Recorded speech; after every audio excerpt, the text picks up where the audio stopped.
Boston Celtics season has been a roller coaster. There have been ups, downs. Celtics are just 2-5, not the way they were looking to start the season. For this team with these players to be 27th in defense, they're fouling the hell out of everyone. They can't get a rebound. It's embarrassing. And ups again. 6 wingspan. Oh! That's a man's jam! Today they sit 6th in the East and are playing their best basketball of the year. They won 10 of their last 11 games. There are only 21 games left till the playoffs. They're projected to win the East and make their first finals appearance in the Jayson Tatum era. So Celtics fans should get ready for their team to compete for banner number 18. Right? Right? Well, we're gonna answer that question, and if you enjoy the video, leave a like, subscribe, and let's dive into another episode of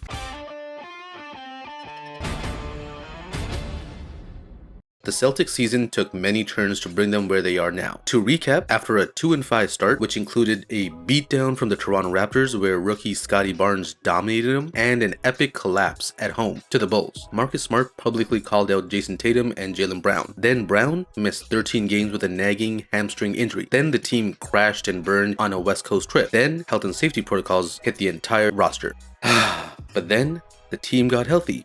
The starting lineup of Marcus Smart, Jaylen Brown, Jayson Tatum, Al Horford, and Robert Williams have a league-leading net rating of 26.5. After all the injuries and absences, it was on December 17th that the starting five started playing together for a sustained amount of time. So I want to focus on the time period from December 17th so we can decide exactly how good this team is when the best players are playing together. So since December 17th, they have the second best rating in the Eastern Conference. They're doing it behind a historically good defense. A crazy stat is that when the Celtics hold teams under 105 points, they are 25-5. So if a team doesn't score 105 points, they're gonna lose to Boston. The defense has been incredible. The way they are so good is because they contest and alter shots like no one else. Opponents shoot a league worst 41% from the field against them. Their defense isn't very aggressive as they rank 20th in steals per game and 4th lowest fouls per game. They play a switch heavy defense, with Marcus Smart being one of the most underrated guard defenders in the league, quarterbacking the help defense and rotations. Robert Williams is also having a great season rebounding and on defense. Jaylen Brown is a great one-on-one defender, even if there's evidence that his off-ball defense is pretty suspect. Al Horford and Jayson Tatum are lengthy defenders that contest shots and can switch on to different positions on defense. So on defense, the Celtics have a true identity, focusing on making teams shoot inefficiently from the field. But what about their offense? That's where the Celtics really have no identity. Even though the Celtics have the second best net rating in the league since December 17th, their offense is ranked 14th in that span. There's been a lot of criticism about the Jayson Tatum-Jaylen Brown duo. They play a ton of iso ball offense, relying on JT and JB. Tatum averages 25.8 points per game, and Brown averages 23.6 points per game, but no one else on the team even averages over 13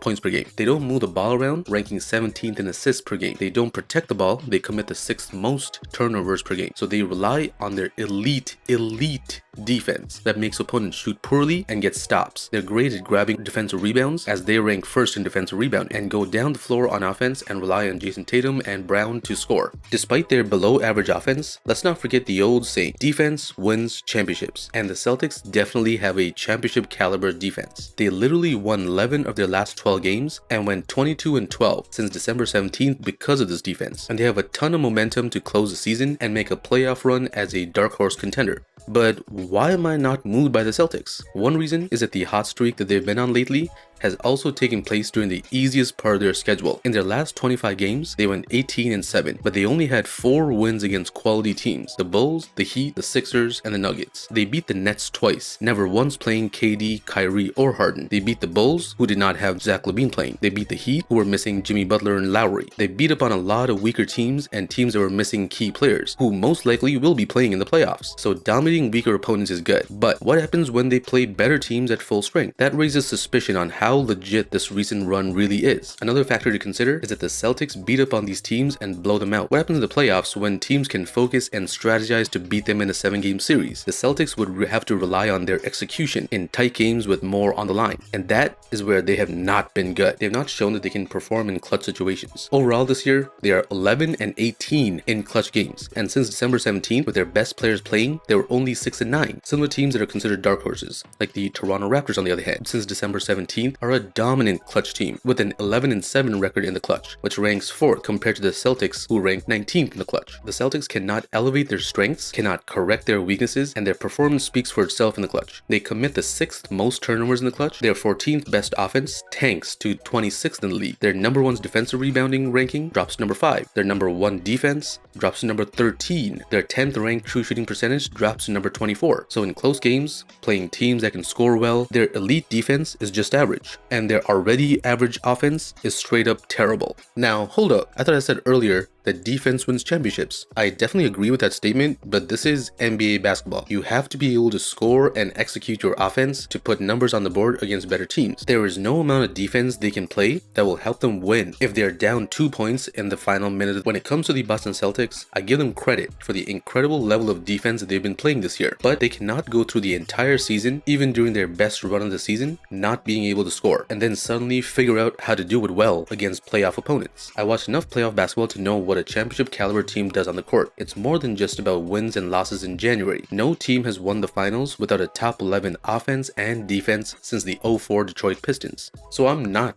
drinking the Celtics Kool-Aid, and I do see the shades of fraudulence in their recent run. They remind me a lot of the 2020 Toronto Raptors, who had a great regular season, were dominant on defense, peaked in Jan and Feb, but their offense was just average, ranking 13th, and when things got slowed down in the playoffs, they were just unable to score against teams that matched up with them well. Until the Celtics can show me evidence that they are able to execute well and actually score, I think we should call a spade a spade. They are a great defensive team that is beaten up on weaker teams at the right time, and once the playoffs come around, we might be looking at yet another year where the Jayson Tatum, Jaylen Brown duo makes the Celtics really good, but just not good enough.